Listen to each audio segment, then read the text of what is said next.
What's up guys, welcome back to Rooms for You. Today let's look at latest Durfast OS running on Xiaomi Poco X3 Pro. I did notice many reviewers are claiming that this ROM is a beast when it comes to performance. So let's quickly see what does Durfast OS 12 can offer.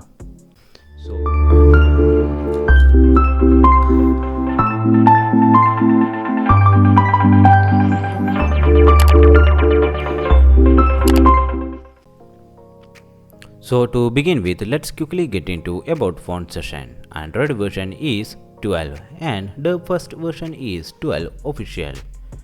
Security patch coupled here is from 5th November 2021 and kernel coupled here is Chelda, which is based upon Linux 4.14.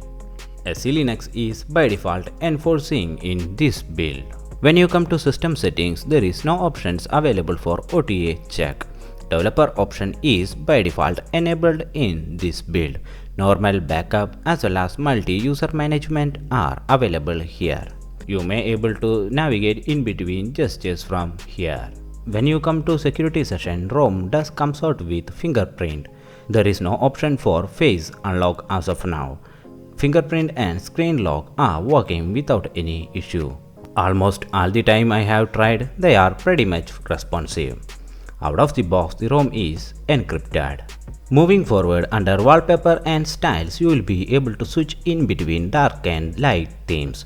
There is also option for themed icon. After enabling the themed icon option, you will notice theme change in home screen icons, which is some cool feature I like in Android 12. And there is also option for upgrade selecting.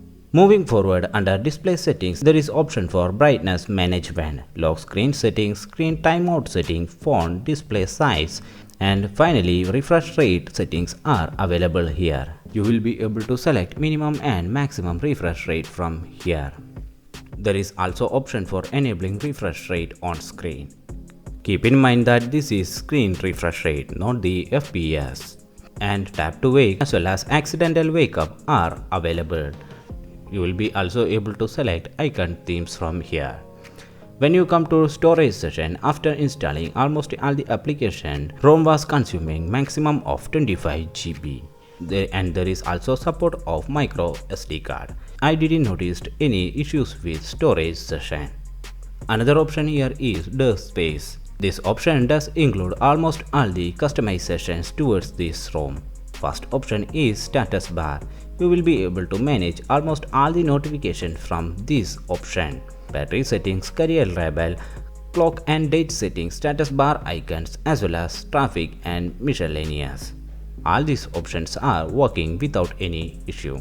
Keep in mind that these are not any kind of configuration, but they are the notification settings towards status bar. I did try searching for gaming mode here, but I didn't find the option all over the ROM. Overall, the disk space option is very much minimal comparing with other AOSP based ROM customizations. QoS panel here is pretty much smooth and responsive. By selecting edit button, you will be able to add or remove tiles into the list. QoS panel does comes out with screen recorder. Also there is option for quick switch in between refresh rate. Dark theme switching tile is available and it works without any issue. The screen recorder here is capable of recording internal audio and microphone at a time. After enabling the screen recorder, I didn't notice any lags or jitters with app opening or closing animations, which is something great. Also, the screen recorder here comes out with many customization options. You can either increase or decrease video quality. When you come to recent menu, there is two options available. Screenshot and clear all option. Both are working without any issue. Google Assistant is available and almost all the time, which is very much responsive with Hey Google keyword. I didn't notice any issues with Google Assistant here. Google Feed here is pretty much smooth and responsive. The 120Hz refresh rate is really paying off. Now let's quickly talk about the security side. Out of the box, SafetyNet is passing without any issue. When you come to Google Play and settings, the device is also Google Play Protect certified. And yeah, you already knows that the device is out of the box encrypted, as well as SC Linux is enforcing in this build. So that makes all clear about the security side. You will be able to use your banking applications without any issue in this build. Now let's talk about performance.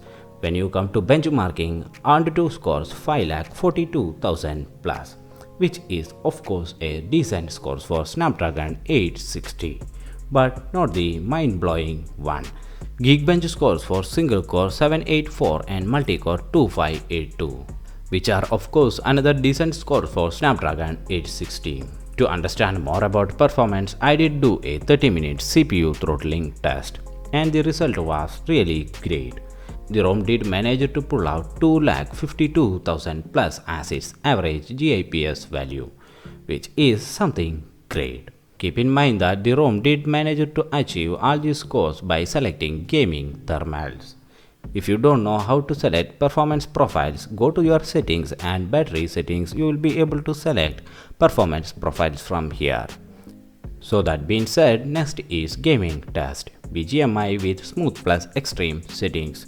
I did already tried playing HD plus Extreme settings with this ROM, but the result was not that much great. There was minor lags noticed in between all over the game, so I am only including the Smooth plus Extreme gameplay here. Overall, the ROM is pretty much smooth and solid, but it is not the top-notch one. Of course, all the features integrated here are working without any issue. I do miss that face unlock and gaming dashboard in this build. Keeping these options behind, ROM is pretty much smooth and solid as a daily driver. So far I tested, I never noticed any heating issue with this ROM.